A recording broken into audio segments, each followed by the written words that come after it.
This is the Power Break Podcast number 070, titled Setting Margins. Hi, I'm Bob Brubaker, along with JT, as we hope you'll stay tuned as we seek to give you a little power in this break to help you succeed in the race of life. This is the Power Break Podcast with a focus on the spiritual, the mental, and the physical aspects, all to help you succeed in the race of life. For show notes from today's podcast, go to bobbrubaker.com and follow the link for the Power Break Podcast. Bob, how are you, man? I'm doing great, JT. It's good to have you back in the studio to record again and miss you out on the bike, but I know that you're still training, aren't you? Oh, I'm definitely still training. We got the Ragnar coming up in 2 weeks. 2 weeks as we record this. 2 weeks. Wow. Yeah. Are you excited? I'm ready, man. I am ready. Yeah. This is your second Ragnar, right? This is our second one, yeah. As a team. The majority of the people I did it with last year are doing it again this year, so it's really cool. How many are in a team? 8.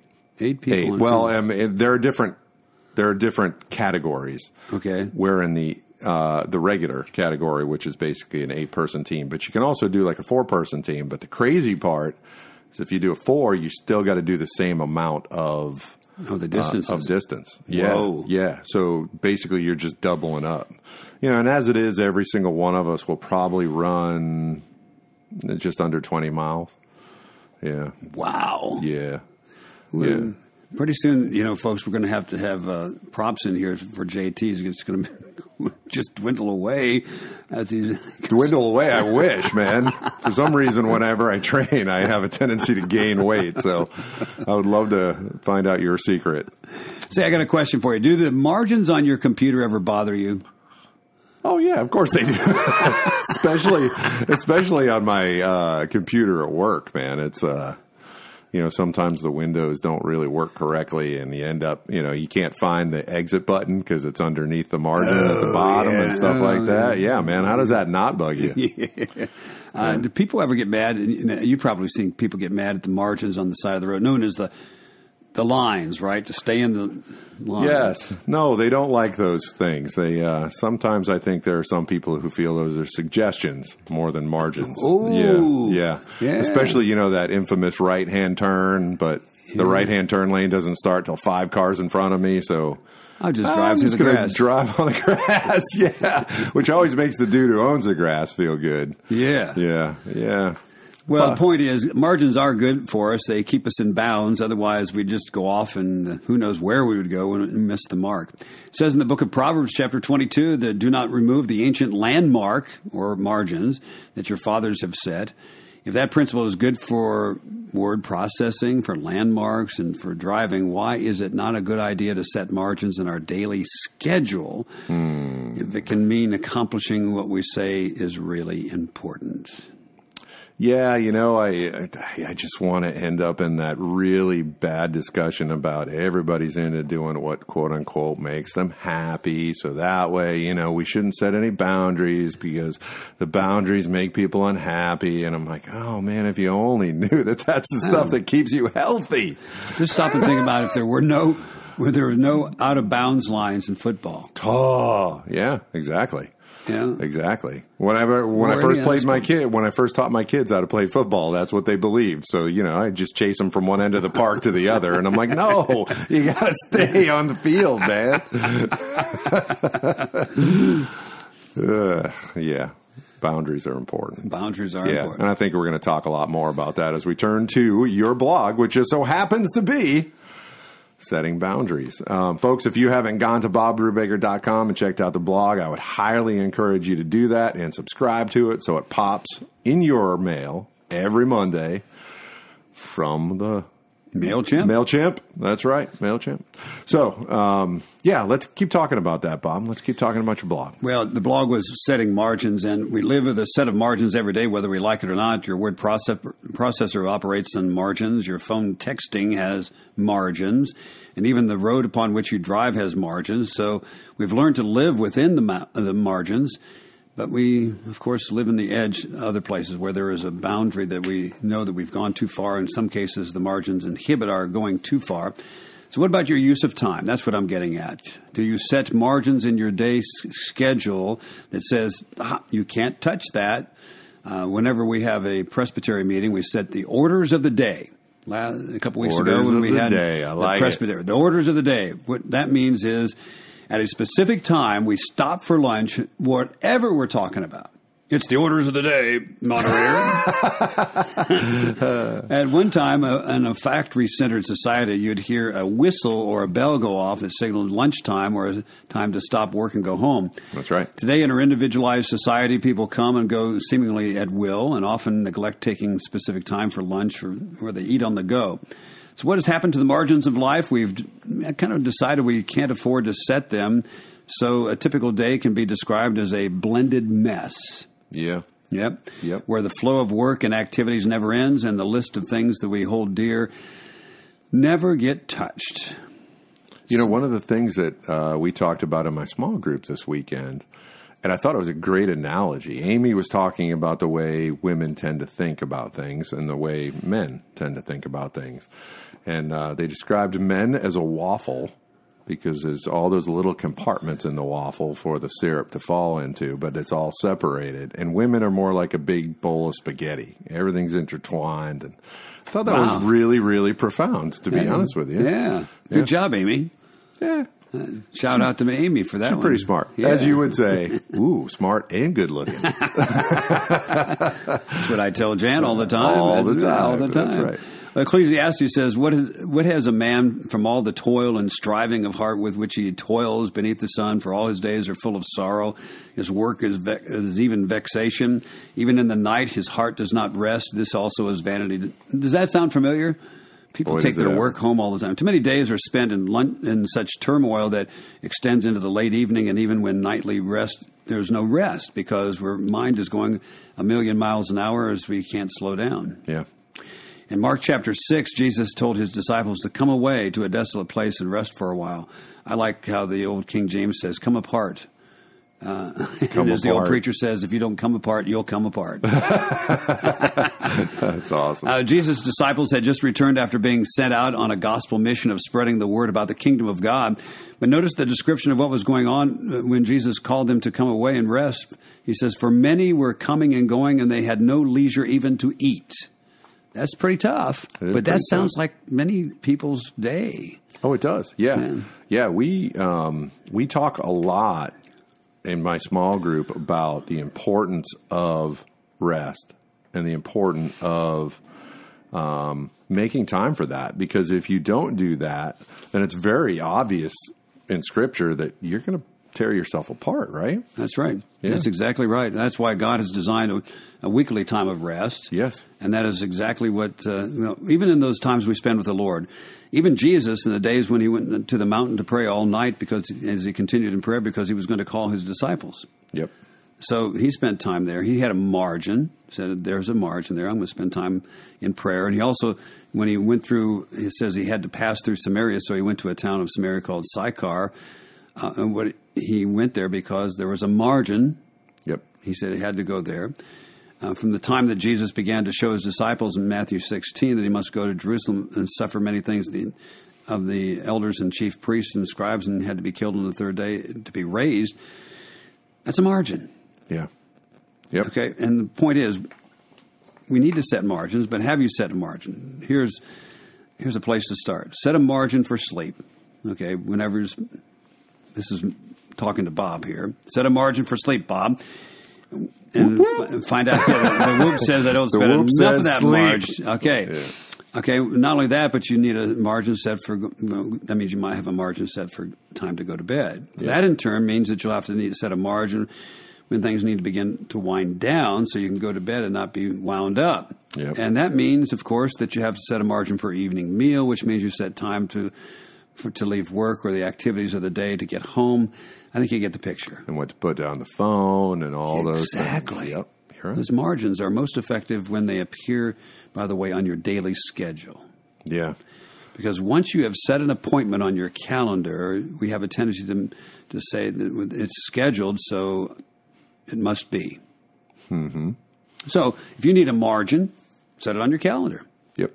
You know, Tommy Nelson, he's a pastor in Texas.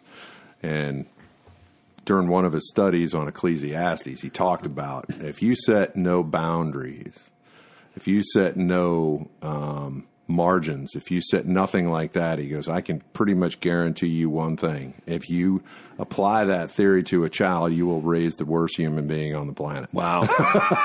That's exactly right. Yeah, because it's those things that actually keep us focused on what we need to be focused on. Yeah. I think I told you I use the Stephen Covey principles for the Plan Plus.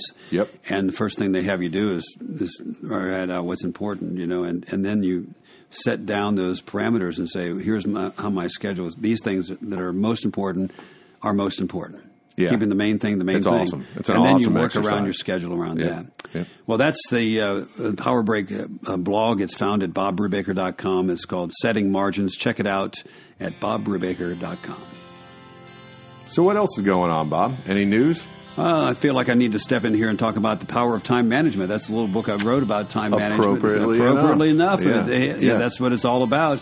That's a subject that I've really had an interest in all of my ministerial career since I was first ordained in 1983. I am an old codger. Been at this for a long time. But I wouldn't have used codger. I wouldn't have used codger. Okay. Mostly because I just don't know what it means.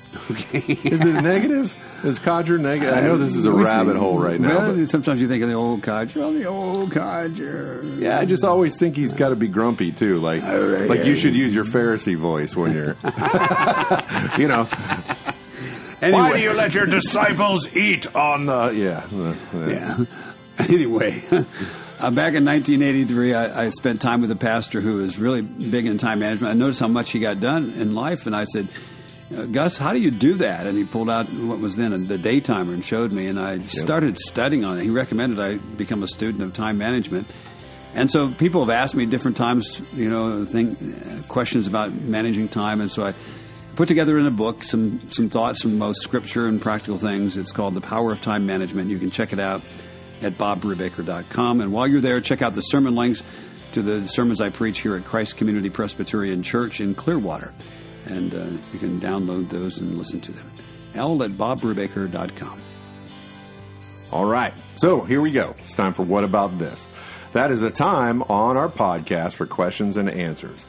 Feel free to submit your questions, if you have any, by email to jt@bobbrubaker.com, and we will get to answering those on an upcoming Power Break podcast.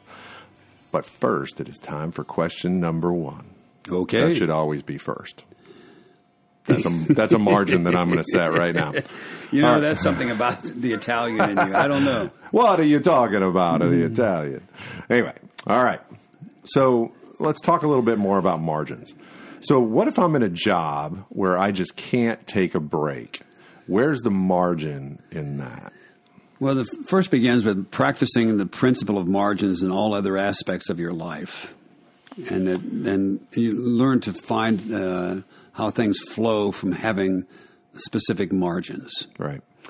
And how you benefit from that. And sometimes, you think that you cannot take a break, take a margin, set a margin, but you'll find that maybe you can. Maybe you have to talk to somebody about that. But I know that when you're on the road, I will tell you, our breaks are determined by just how busy we are. Mm-hmm. And there's many times that we don't eat.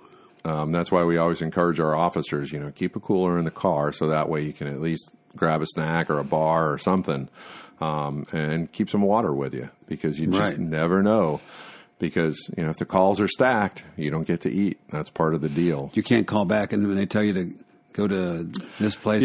Call. Hey, can you call those people back and tell them it's not really an emergency? And we'll be out there shortly after we grab a snack at Boston Market. Yeah, that would go over so well. That would go over so well. Yeah. You can make a movie out of that, couldn't you? I think people have actually made some videos about that. You could probably see them on YouTube. But we'll get there when we get there. We'll get there when we get there. Yeah. Well, practicing margins, of course, making and keeping at other times and finding the flow into areas that are harder to carve out a time and a margin is very important.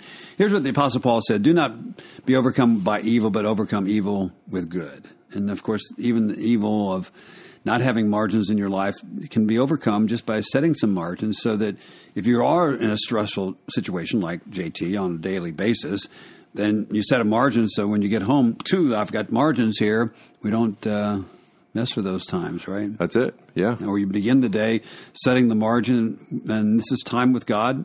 We're not going to move that. And so that helps you prepare for the day. It says, interesting, in Proverbs 27 and verse 23, you might think this is totally an agricultural thing. It says, know well the condition of your flocks and give an attention to your herds.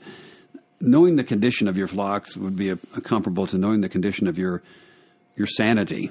Right. Here's another sanity clause. Yeah. Sanity clause, man. You're killing me with that. You fell right into it, too. I did, yeah. I actually had a serious look on my face for a split second. Yes, the sanity clause is, and yes, Virginia, there is a sanity clause. Well, anyway, knowing the condition of your flocks is knowing your own condition. Yeah, yeah. And we spend more time ignoring that than we do just about anything else, especially when we are trying to put other people first. Like, there's a big conscious effort for me on a daily basis, just knowing that, I'm more in touch with the Lord if I'm thinking about other people than myself. But oftentimes I turn around and go, whoa, I'm out of gas. Mm-hmm. Like, I literally am just firing on nothing. There's no cylinders left. Yeah. So you got to be really conscious of that. And that's when it falls into like some of the Sabbath stuff, which is I think you were going to talk about. Yeah, exactly. The Sabbath was the principle that God established, that you push all week long and you rest. Mm-hmm. You push and you rest. I'm sure those guys over at Critical Bench, Mike and Chris, they would talk about that, and they would probably say, that's a principle for gains in weightlifting or anything else. Any kind of training, you push and then you rest. Now, that's what Mr. Whoop keeps telling me, that I'm not getting enough rest. Well, that's because Mr. Whoop knows you very well now, and you're upset that he actually found out your little secret. Well, it's because he continues to take my heart rate variability and my yeah, there you go. Push and rest, push and rest. That's the principle of the Sabbath, and of course, we would talk about the Lord's Day today, and that the Sabbath for the Christian, and it's very important not to fill Sunday with activities, but to fill it with rest. Yeah. Worship is rest for the soul. Yeah. Oh, for sure. Yeah, I was talking about that a lot over the weekend. That worship is rest for the soul. So when you actually get up there and do it, and you do it well, and you really put time into it, and man, it's like, you can just tell the Lord's there, and He's just rejuvenating you through that time of worship. It's really awesome. So help us out a bit, though, as we transition over to the mental viewpoint. So how do we apply this to the mental aspect? Mentally, there's a determination. Determination. Yeah. And there's a recognition that you need the margin for your own sanity and for your own good. And it's almost like humbling yourself a little bit, because you have to be real, right? Yeah. I go back again to Psalm 1, where mentally the psalmist is describing a person who is mentally focused upon the Lord. Yep. Okay. But the benefits carry on to spiritual, and they carry on to even the physical. And where he says, blessed is the man who walks not in the counsel of the wicked, nor stands in the way of sinners, nor sits in the seat of the scoffers. Okay, he's determined to that. Right. Okay, but he says his delight is in the law of the Lord, and on his law he meditates day and night. Now, there's a spiritual activity, but it's mentally done to apply himself, right? And then he says he's like a tree planted by the streams of water that yields its fruit in its season. His leaf does not wither, and all that he does, he prospers. Awesome. Yep. So the applying from a mental standpoint, applying the margins is to recognize I need those margins. Yep. God recognizes you need those margins because He established a period of rest and work and rest and work. And so even apply that on a daily basis, we need rest and work. And we need those margins set in our lives. So anything you do spiritually includes the mental focus and the attitude of using what we have and all that we have to please God. And that means, of course, we recognize our limits and the need for margins to allow for the needful, important things in life like rest and recovery. Wow. I issued a challenge, and most of it was a challenge on myself. We were talking about how's your devotional life in my small group this weekend, and we were talking a lot about how much time we actually spend. Most of us in the group pray often, but we don't make that the exclusive thing we're doing at the moment, which really isn't a devotional, right? I mean, if I'm honest with myself, am I really devoting time to the Lord if I'm going for a run and praying at the same time? Probably not. I mean, right? It's good to pray while you're running. Yes. Especially if I'm there's not a bear taking behind, away from that. Especially if there's a bear out behind you. Yeah, and you're the slowest one running. Yeah. No, but it's just like a guy told me one time that says, I have my prayer time as I'm driving into work. And I said, it's good to pray while you're driving. But I would say that your prayer life is very ineffective because right. You're also supposed to be very in touch with your environment and know what's going on if you're going to be driving effectively. Well, that's just it. Yeah. You're dividing your time. You're dividing your attention. So you lose the effectiveness. So my challenge was really just to start off with 10 minutes. If that's start off with 5 minutes. Whatever it is that you can say to yourself, all right, I am just going to do nothing but read Scripture and then pray, right? And it's just me, God, nothing else, phones off, no radio, no nothing. That's just it. I'm amazed because of how busy we are as people that we almost aren't comfortable with total silence. Oh, that's right. But on that note, if a person wanted to apply that, the first thing to do is set that margin. Yes. Okay? Yep. And put it on a calendar and say, there it is, time with God. And don't mess with it. So, yeah. All right. Turning to the physical, are you ready? Yeah. So let's talk about strength training and why we need it. Why is that important? Well, why don't we have your endorsement of that? You're big into strength training. I am big into strength training. And I will tell you that lately I've been big into cardio training. Because you're going to do this event. Yeah, I'm doing this event. But in all honesty, I've noticed what I missed out of the strength training. I actually gained a little bit of weight from doing just cardio stuff. And the reason why is because, I know you burn more calories by strength training, and the more muscle you carry, the more calories you build. So if you're losing muscle, then you're not really building, you're not burning as many calories. So you got to actually eat a little bit less. But strength training is so important for endorphins. It's so important for the release of certain chemicals in your body. And then when you turn to the mental and physical aspects of it, that's a vital way of keeping you focused. If you get rid of that energy, because it's a natural energy that's produced by just living. Yeah. And you got to go out there, you got to get rid of it. And your body was made to physically move and work, right? Exactly. Yeah. And it's interesting how, the older you get, the more your muscle mass starts to deteriorate. Yeah, it will. On an exponential basis. So the older you get, the more steeper the curve. What it does, some of the benefits are it preserves muscle mass by doing strength training. Yep. It does enhance your coordination. It even makes you smarter. Ah. Yeah, because, let's see, the words are that it improves your neuroplasticity. That sounds big, doesn't it? Yeah. Which increases our ability to take in and retain new information. And, of course, it always keeps you in the game because it helps you to avoid injuries. Well, that's huge. I have absolutely noticed that. Yeah. If you start to slow down with your weight training part of your training and just focus on the cardio stuff, inevitably I start to get hurt. Okay, so here you go. You're either weight training or you're weight training. Weight training. Yeah, you're WEIGHT training or you're WAIT training. Oh, because if you don't weight train with the WEIGHT, you will be waiting on the sidelines. Oh, I like it. Yeah, but it's very true, man. It's very true because that's when I get injured, when I take away the weight training that I do actually in the gym. Yeah. Anyway, to get back into the whole thing is weight training is important. It takes discipline to do that. But as we say each time, discipline makes the difference in all aspects of life. Yep. Check out today's show notes at BobBrubaker.com. Click on the Power Break podcast. Today is show number 070. And submit your questions by email to jt@bobbrubaker.com and listen for Bob's answer or my answer on an upcoming Power Break podcast.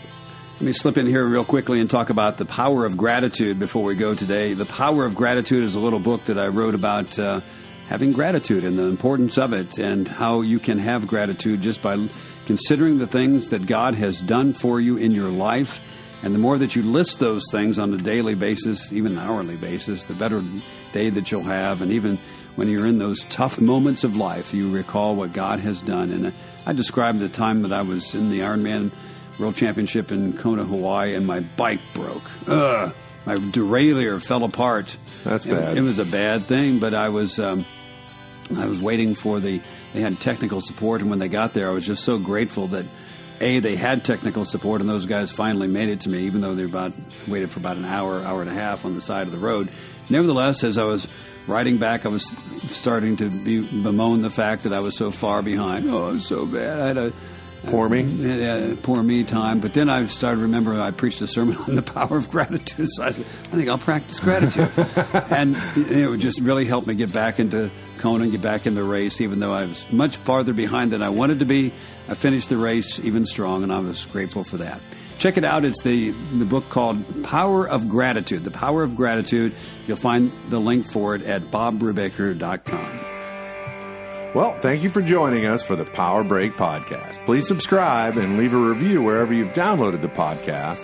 And check out show notes, news, Bob's weekly blog, and other cool things at BobBrubaker.com. Listen next time for the Power Break Podcast.